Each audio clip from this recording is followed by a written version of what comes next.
da ölkə xarici ölkə daxilində yaşayanlar bunları görür və siz nə demək istəyirsiniz? Bilirsiniz, mən paralel getirmək istəyirəm. Burada bəziləri var, ola bilər onların içində vətənpərvər insanlar da var. Sadəcə düşüncəsi qısır, çox belə güdək olan insanlar da var. Qısa olan insanlar var ki, deyirlər ki, axı bu Təbriz bizim istəmirəm, Azərbaycana orada bomba düşsün falan. Bu belə deyil. Bax, təsəvvür gətirin ki, Sovet hökuməti. Düzdür. İndi o Kalpasa deyib Sovet hökuməti tərifləyənlər var. Sovet hökuməti dövründə bir Azərbaycanlı Bakıdan durub Lənkərana gedə bilməzdi. Niyə?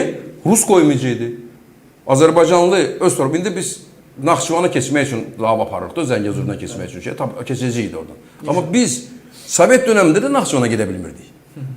Yerevandan ora gedirdilər Naxçıvana. Erməni rahat gedib gəlirdi. Ora belə bir Ermənistan bir hissəsi kimi olmuşdu.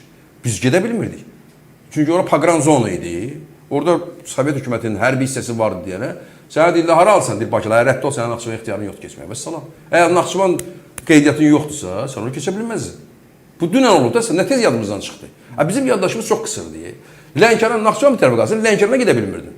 Çünki sən Cənubi Azərbaycana yaxınsan və orada Rusların hərbi hissəsi var. Yaxşı, Sovet hökumətinin də əsas düşməni kimi idi? O hərbi hissələri kimə qarşı orada saxlamışdı? Naxçıvanda və Ermənistanda və hər yerdə. Kimə qarşı saxlamışdı? Türkiyəyə qarşı. Çünki Türkiyə NATO'nun üzvüdür və Rusların da əsas düşməni burada olan bütün Rus ordusu var. O İrana qarşı deyir ki, Türkiyəyə qarşıdır. Sabah, yəni dünən daha doğrusu, Sovet hökumətinin Türkiyə ilə müharibəsi olsaydı və Türkiyə Naxçıvandakı Rus bazasını vursaydı, onda biz deyəcəkdik ki, niyə vurursan onu? Bizi yəni işğal eləməyə bir tərəfdir. Bizim belimizdə oturub, bizim çörəyimizi yeyib burada ordu saxlayıb, başımıza yumruq vurmağa biri. Üçüncüsü bizi oradan bura qoymamağa, tərpənməyə qoymaq. Və Türkiyə onu vuranda biz desəydik ki, sən niyə vurursan onda? Onu biz kimi ki, biz axmaq. İndi də orada baş verir də. O Farsın orada, o Molla rejiminin daha doğrusu, ya Farsın biraz Farsın içində normal insanlar var.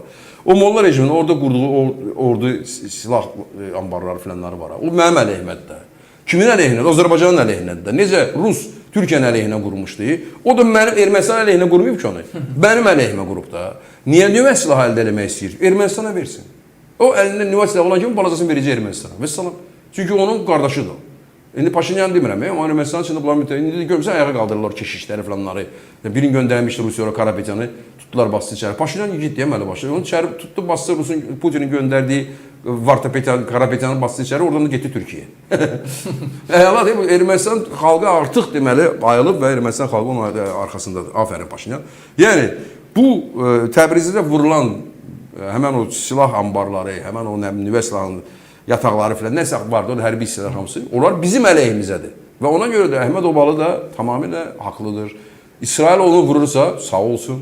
Çünki sabah orada bizim hərbi hissə olacaq. Bizim Türk dilində danışan, Türkçə əskərlə münasibətdə olan, Farağat, sağa dön, sola dön, komutanım, baş üstə bu olmalıdır da, düzdür. Ne üçün bizim oğlumuz, evladımız, necə Sovet dönəmində gedirdi əskərliyə, orada gedir, Smirna, qışqırırlar, Tvayu mać, ne üçün mənim anamı söyməlidir ki orada? Kim də o? Anam tutulasıdır. Düzdür. O canımızı qurtardıq da bundan. O da öz canını qurtarmalıdır. Biz 10 milyonluq, 10 milyon deyil, o canımızı qurtardığında 5 milyonuyduk biz. Küçələrdə biz savaş, mən o adamlardanam, küçələrdə o savaş aparanlardanam. Niyə Təbrizdə aparmasın ki? Niyə? Niyə? 40 milyonlar, niyə öz haqlarını tələb eləməməlidirlər axı? Ne üçün? Человек moralnya pushitni? Yox, mən inanmıram. Orada yiğitləri var. Onlar özü haqqını qazanmaq. Onun əskərliyə gedəndə o zabitlə, öz subayı ilə, zabiti Türkçə danışmalıdır. Ana dilində danışmalıdır. Necə Şah İsmailin ordusu, necə Ağa Məhəmməd Şah Qacarın ordusu, necə Nadir Şah Afşarın ordusu, necə Hülaki xanın ordusu, necə Alparslan, necə 1000 ildə orduda, orada Türk yolu olub. Necə mənim evladım gəlsə ona İmruzi, Mergoftani, Şərəmli, o ne üçün axı? Ne üçün? Yəni o adamlar öz dilinə hörmətləri yoxdur. Yox, öz dilinə hörməti yoxdursa, öz irqinə, öz anasına hörməti yoxdursa, o adam məndən deyil.